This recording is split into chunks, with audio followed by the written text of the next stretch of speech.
The love affair with the Italian mistress continues. More torrential rain and local flooding lately made for some fun tracks and very slippery log practice for the Beta 300's second ride.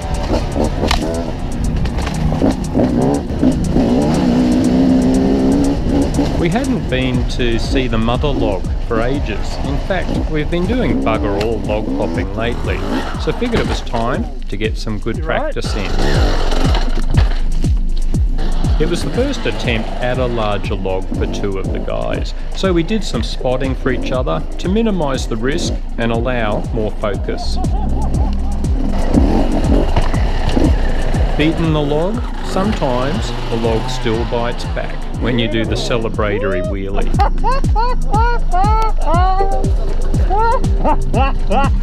Then you get that on camera, did you?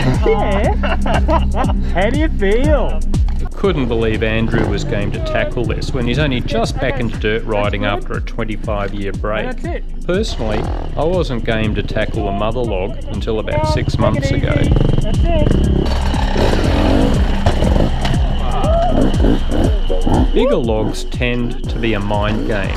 It's tempting to give it a big handful and go hardcore, but a bit of finesse and taking your time go a long way to making bigger logs relatively easy. We've got 1.5 drowned bikes already, and this one's got camouflage. Oh, the KTM can't do it, only the beaters can make it. Riding along logs isn't really needed, but it's a great way to develop the balance skills.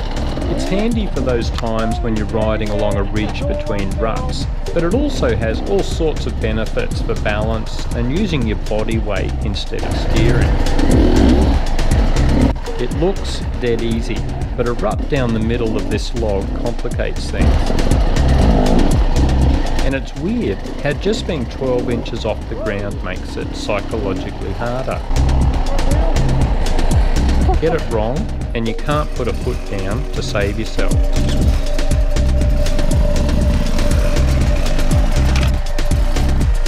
This log tapers to a knife edge at the end, which is a great challenge, especially when the log is muddy and slippery as hell. Beater, beater, beater, beater, beater, beater. KTM. Hey, no jealousy. Later on we found this skinny log, which took about 6 attempts before the beater rode the whole length of it.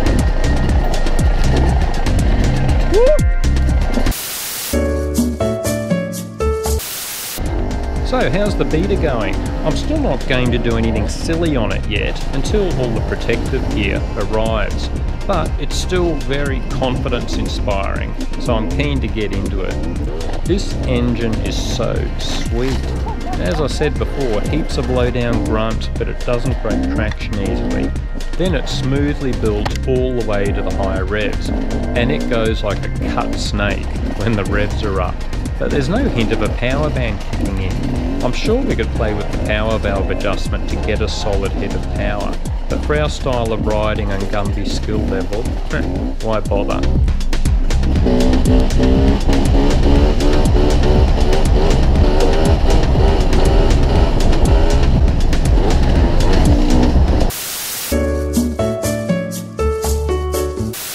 The handling? Superb. I'd got used to the skittish nature of the KTM's front end, which is usually the hallmark of most two-strokes. How to park your bike. But the Beta just has that planted feel associated more with four-strokes, but of course without the weight. Quite a few of the bike reviews mention this, and the KTM does turn a bit quicker in tight single track, and my highly unprofessional opinion agrees with that. But the Beta still feels nimble enough on single tracks, but inspires a lot more confidence when the speed picks up, at least for us Gumbies. I've got a Fastway linkage guard on order, as our resident Enduro Cross champ, Reuben Chadwick, raved about it after winning in his class so convincingly. The linkage guard is adjustable, so it'll be interesting to experiment with this. I can kick up the rear end of the Beta a bit, which in theory should make it a bit more like the KTM. I'll report back on this as the Italian mistress and I get to know each other a little better. Ciao, bella!